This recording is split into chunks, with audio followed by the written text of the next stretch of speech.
we will speak about Homer and his great legends. This man lived approximately between the 8th and the 9th century. This man was blind, as they say, and he was a very talented and magnificent poet. Also, he was a historian, and he included some of the historical events during his era into his books, the Iliad and the Odyssey, presenting to us some facts about the eras he lived in and also about the Trojan War, the city of Troy, and all of these great legends. So let's start. So Homer and the great Greek legends. Hassan, can you read, please? Hassan, Yes, yes, yeah, yes. not only, not long, Not only Homer. starting from not long after his Yes, victory. not long after their victory over Troy, what? Mycenaeans. Mycenaeans themselves came under attack from sea raiders and also from another Greek-speaking people. The Dorians invading from the north as my as Mycenaean power faded. Their people. Their people abandoned the cities and trades declined. People forgot many skills, including the art of writing from the end of the Mycenaean civilization in about 1100 until about 800 BC. Greek civilization seemed to step backward over time. The newcomers absorbed stories and tradition from the Mycenaeans. Mycenaean into their own heritage. In this way, they built on the legacy of earlier civilization to form a new Greek civilization. All right. So simply, guys, what we are speaking about right now is how the Mycenaeans themselves started to decline. Remember when we spoke about the Minoans and how they declined?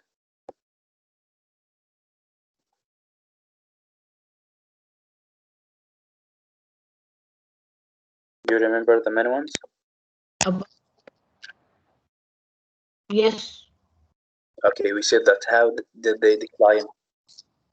No, they don't know the real reason, but maybe earthquakes. Excellent, very good. And one another factor was the invasion by the Mycenaeans. So simply, the Minoans, they declined due to some natural disaster, not specifically known, yet one of the reasons for the decline, one main reason, was the invasion by the Mycenaeans. The same thing happened to the Mycenaeans themselves.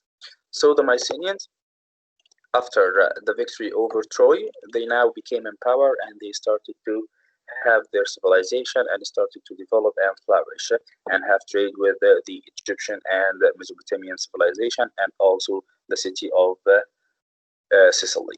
Yet later on, another people, Greek-spoken people also, which are the Dorians. The Dorians. The Dorians started to invade the Mycenaeans. So we have the Minoans, they were invaded by the Mycenaeans, and the Mycenaeans were invaded by the Dorians.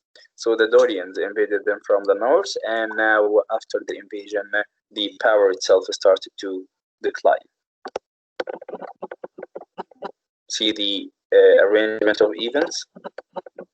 So Minoans came first, later came the Mycenaeans, and then the Dorians. Okay? Okay. All right. And of course, one will invade the other. The Mycenaeans invaded the Minoans, and the Dorians invaded the Mycenaeans. And by that invasion, the power started to fade away and they started to decline. Of course, after the decline or after the invasion, they started to abandon the cities. And by the abandonment of the cities, consequently, what will happen? Simply, they will decline in everything, in art, in trade, in farming, everything, because they have abandoned their own cities. So trade also started to decline. And remember, their power or their wealth was built upon trade. So after the decline of trade, people started now to just live as nomads. They have nothing to develop for. They don't have any contact with other civilization. Consequently, people forgot many skills. So they started to forget many skills because they have abandoned trading with other people. Also, they are now living in the open air without any cities, without any government, and all of that was due to the invasion of the Dorians. Of course, including the art of the writing itself, because they adapted the art of writing from the Minoans, who took it from the Phoenicians. And now they used it for trading. Now there is no trade, so the art of writing itself started to decline also. At the end of the Mycenaean civilization, it was about 1100 BC until 400 BC. This is the era from 800 BC until 900 BC where Homer lived. And now Homer will present to us all of the events in his poems, the two epic poems, Iliad and Odyssey. The Greek civilization seemed to step backward after invention, after development, after seeking for more ways to communicate with other civilizations like the people in the island of Sicily, the ancient Egyptian, the Mesopotamian civilization, and later in that period also they had contact with the Indus civilization, and the Silk Road was already built by that era, so consequently they also had communication with the Chinese people. Yet, after abandoning their cities and after the invasion of the Dorians, they stopped communicating with all of these civilizations. So the Greek civilization seemed to step backward, going back to dark ages again. Imagine that now you are moving from grade 9 until grade 10 and from grade 10 to grade 11. So you need to acquire more information and more data. If you are not acquiring data but you are forgetting, so it seems like you are going backward into grade 8 and grade 7 again. That's exactly what happened. So over time, the newcomers absorbed the stories and tradition from the Mycenaeans into their own heritage. In this way, they built on the legacy of the early civilization, simply because after the abandonment of the writing, after now they didn't become so developed by time and they did not evolve by years, yet they started to live in the dark ages once again. So people just had some stories and included these stories into their civilization as kind of resembling or remembering of the old people. And later on, the early civilization forged a new Greek civilization. One of the most or the best history references that we have, or historical references, are the two epic poems by Homer, which are the Iliad and the Odyssey. The Iliad and the Odyssey. Very, very essential and important. Okay, Abdurrahman, can you read, please? Okay. Two epic poems. Historians know little about this period when the Dorians arrived in Greece, but we get hints about life at the time from two great epic poems, the Iliad and the Odyssey. These epics may have been the work of many people. They are credited to the poet Homer, who probably lived about 750 BC. According to tradition, Homer was a blind poet who wandered from village to village, singing of heroic deeds. Like the great Indian epics, Homer's tales were passed on orally for generations before they were finally written down.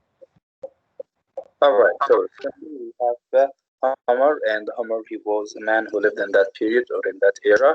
He wrote to us two epic poems, including in these two poems the historical events that happened to him or that happened during the period of his lifetime. So the historians, we know as historians so little about that period because, as we have just said, writing was abandoned. So when writing is abandoned, you don't write your own history, so people will not know about anything that you have done. Because we know so much little, we have only these two epic poems introducing to us some events and incidents that happened in that period. So when the Dorians arrived in Greece and they invaded the Mycenaeans, everything was destroyed. So we only have some simple hints about life at that time. But we have here two epic poems, including or presenting to us some of the facts and events that happened. These two epics are called the Iliad and the Odyssey. These two epic poems, guys, have been the work of many people, but they are credited to the poet Homer himself, who probably lived around 750 BC, according to some tradition, between the 8th and 9th century BC, of course. Homer, he was a blind poet who wandered from village to village, singing of heroic deeds. And of course, by singing for heroic deeds, he included some sort of stories about gods and about heroes and everything about the period he lived in, like the Great Indian Epic. Do you remember the Great Indian Epics that we studied? Which one, teacher? Shakuntala? Yeah, one of them is about the moral. What? Yeah, those epics which were telling us about the morals that everyone should learn.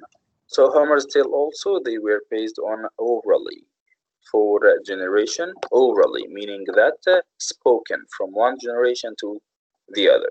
They were not written. He moved from one village to another, singing it orally or singing them orally. So from one generation to the other, we started to know about them, and later on, they were finally written down. So if I ask you at beginning, Homer, he wrote the two epic poems, the Iliad and the Odyssey. Is it true or false? Did Homer wrote the Iliad and Odyssey? It's false. They were uh, sang orally. So Farrell, the Iliad, Salman, can you read?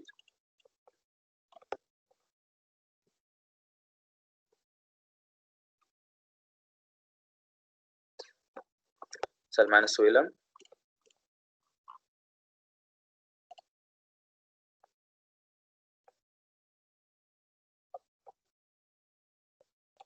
Salman Suilam, hello.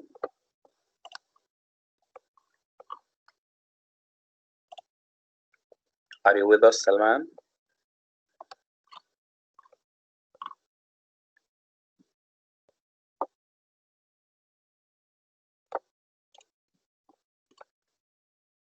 Salman Al-Hamaidan, are you with us?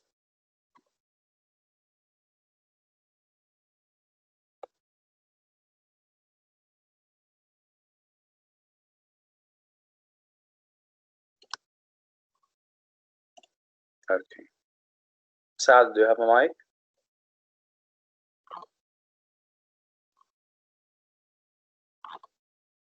Saad, do you have a mic?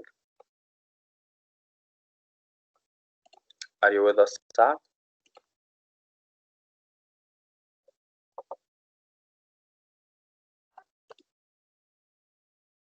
Wait, I'll try to find. Okay, Ryan al-Plawi, still with us?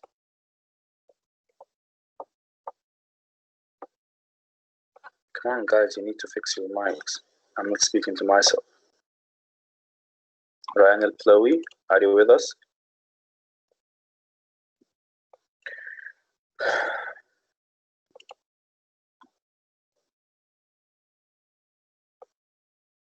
Ryan al-Plawi?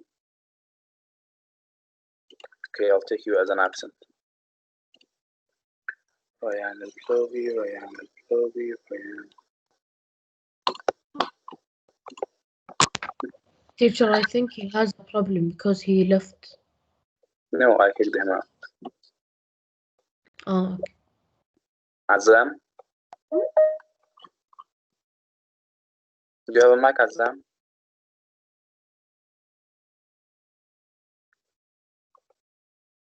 Teacher. Yeah, welcome back. Teacher, sorry, I went to the bathroom.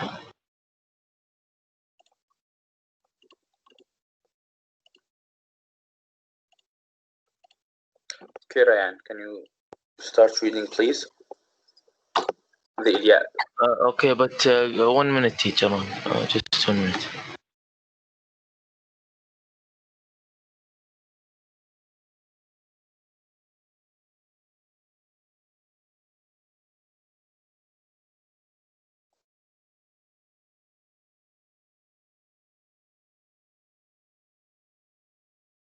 Okay. From the epic tale told. Yes, the epic tale. Okay. The Iliad.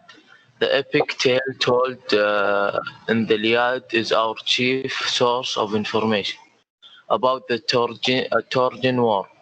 Although it includes many fantastic stories about gods, goddesses, and even a talking horse, at the start of the poem, Achilles, the mightiest Greek warrior, has withdrawn from battle because he has been unfairly treated and insulted by his commander. The war soon turns against the Greeks, but Achilles stubbornly refuses to listen to pleas that he rejoin the fighting. Only after his best friend is killed does Achilles return to battle to strike down many Trojans. The Iliad's first word and major theme is anger, especially the anger of Achilles. The singer storyteller calls on the goddess of memory to tell the story of how anger caused great losses and misery for Greek and Trojan alike. All right, so simply in the Iliad is considered to be our main chief source of information about the Trojan War. Again, the Trojan War happened because two reasons. The main reason because of its location, because of Troy location, and it was in a very good location. So people wanted to have the Dorians wanted to have it under their control so that they can steal it or just having it under control as a kind of expansion. But the one that they said is that Paris, the Trojan king son, kidnapped the Greek king's wife and he took it back to Trojan, and that they started to march toward the city of Troy in order to regain here, and the war happened.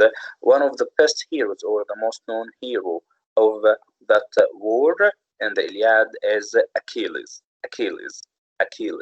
This man, he was a very, very, very talented warrior, but unfortunately, he was very proud of himself and he has his own dignity in the sky. Once his commander started to insult him and treat him badly, he left the army and no one could stop him. So he did not join the war until his best friend, and also he was his cousin.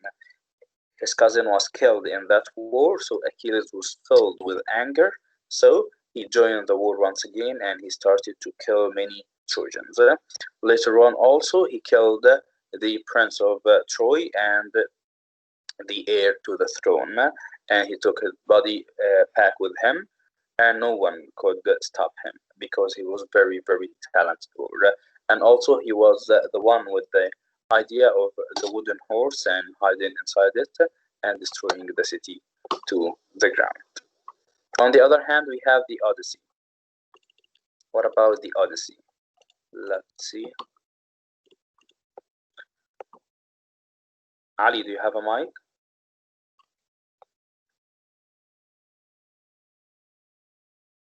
Ali Al-Madi?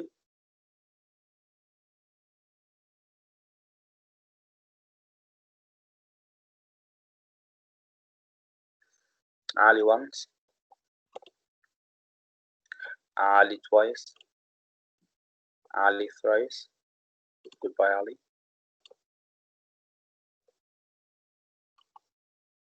Ahmad Al-Wadai, do you have a mic?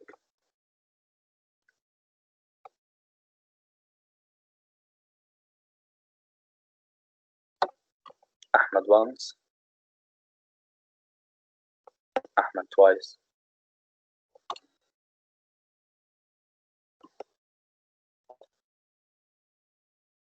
Goodbye, Ahmad and Ali.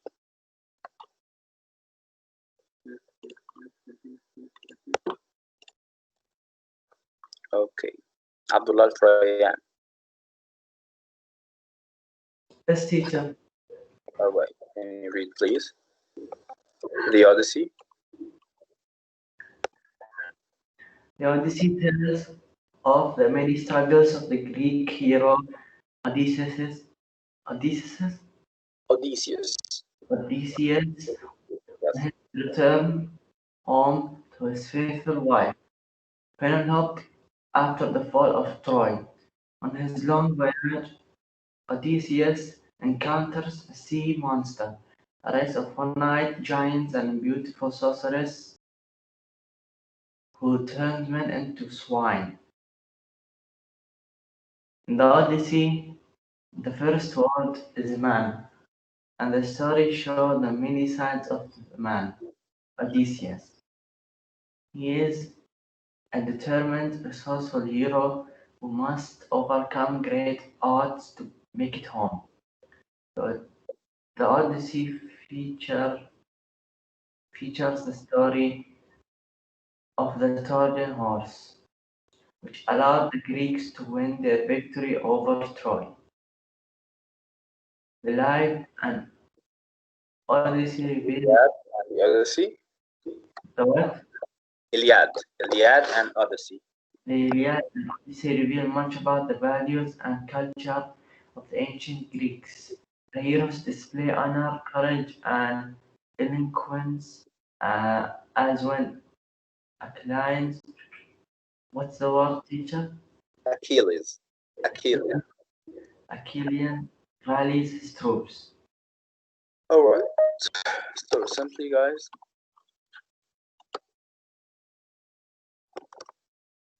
the main difference between both the Iliad and the Odyssey is that the Iliad shows us the story of the Trojan War, and it was centered around anger, how Achilles becomes so angry after the kill of his cousin and best friend, and then he joined the war in order to get revenge for him. On the other hand, the Odyssey tells us about the struggles of man, how man must overcome many struggles in order to make it safe to his home. Both the Iliad and Odyssey reveal to us much about the values and the culture of the ancient Greeks, and how heroes were displayed by honor, courage, and eloquence also. All of these were some major features of the Greek people. Here we have in this scene from the Iliad, the water goddess, whose name was Thetis, okay, mother of Achilles, brings her son new divinely forged armor after his best friend Patroclus dies wearing Achilles' armors. So simply the whole idea was that when Achilles refused to join the war, his best friend Patroclus took his armor and joined the war in his name, but he was killed. So his mother, which was a goddess, the legacy says, brought him or forged him a new armor. And this is some sort of the Odyssey by Homer himself in the Iliad. And I believe we will stop here. Teacher, Yes? علي الماضي can't open his mic. Can he raise his hand at least or say anything? He wrote in the chat. Teacher, my mic is not working. Why did you kick me? Because you did not type in the chat or even raise your hand. Now we can Ali Al-Madi, make him present. Okay, guys, anyone who I call his name and doesn't answer me, open the mic, or even type in the chat is considered just to be away from his laptop, so I'll kick him out. That's it. Okay? So let's just see a little about the journey of the Odyssey. Hi, I'm John Green. Welcome to Crash Course Literature. You can tell that I'm an English teacher because I'm wearing a sweater, but you can tell that I'm the kind of English teacher who wants to be your friend because I'm wearing awesome sneakers. This is actually season 2 of Crash Course Literature. If you want to watch season 1, you can do so over here. It's season 4 of Crash Course Humanities. It might even be like season 7 or 8 if you count all the science stuff. Whatever, let's just get started.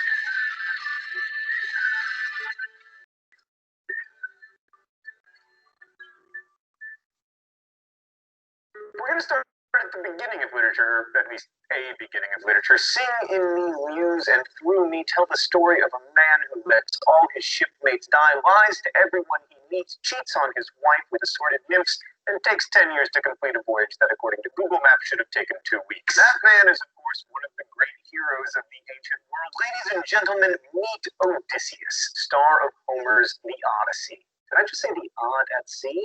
It's a good pun. Not in the original Greek, though. Now, everyone knows that you can't properly enjoy a book until you know a lot about its author. So before we discuss the Odyssey, we're going to begin with a biographical sketch of Homer, the legendary blind poet of ancient Greece. What's that?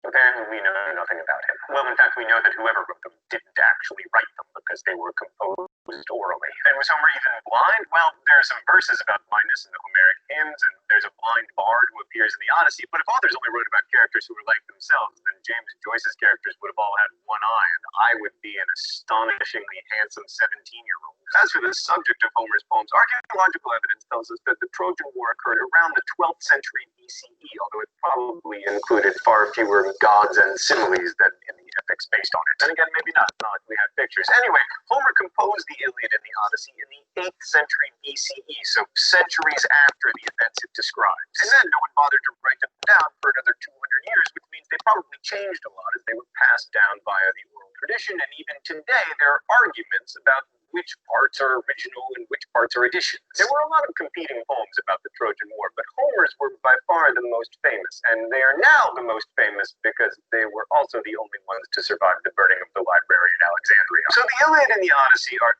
epic poems, and we define an epic as a long narrative poem on a serious subject written in a grand or elevated style centered on a larger-than-life hero. By the way, that was an example of dactylic hexameter, just like you see in epic poems. So the events of the Odyssey take place after those of the Iliad, so let's have a brief recap thought bubble. So Helen, the wife of Menelaus, runs off with Paris, a Trojan prince, or maybe she's abducted, it's not clear. Anyway, Menelaus' brother Agamemnon gathers allies and goes to Troy to get her back, but the war drags on for 10 years, at which point everyone is really tired and bored and wants to go home, until things suddenly get pretty tense because Agamemnon sees the concubine of Achilles, and Achilles gets really angry and says he won't fight anymore, and things go really badly for the Greeks until Patroclus, Achilles' best friend and maybe also lover, it's not clear, goes into battle in his place and does a pretty awesome job until he's slain by Hector, the Trojans' great warrior, which forces Achilles to reconcile himself with his own mortality and return to the field where he becomes the ultimate death-dealing machine, slaying hordes of Trojans, including Hector, whose body he drags behind his chariot, because that's how Achilles rolls, until Hector's father, Priam, comes and begs for his son's corpse, and Achilles relents, and they have dinner together, and then the book ends with the war still going on and nothing really resolved. And that's the Iliad. When the Odyssey opens, it's 10 years later, and everyone is already back home, except for Odysseus. His son Telemachus and his wife Penelope don't know if he's dead or alive, but Homer reveals that he's on the Isle of Didyia, imprisoned by the nymph Calypso, who's so hot for Odysseus, even though he spends his days laying on the beach and crying, that she won't let him go. But finally, the gods intervene, and after a series of adventures and a whole lot of backstory, he finally returns home to Ithaca in disguise and kills several dozen suitors who have been drinking all of his wine, eating his beeves, annoying his wife, and plotting to kill his son. And it seems like a cycle of violence is just going to continue on probably forever until the goddess Athena, who loves Odysseus, intervenes and restores peace. The end. Thanks, Michael. So some of the big questions around the Odyssey are Odysseus's heroic. So that's something about the Odyssey, and perhaps you can watch that later because unfortunately the session has come to an end. So see you tomorrow because I have another session now.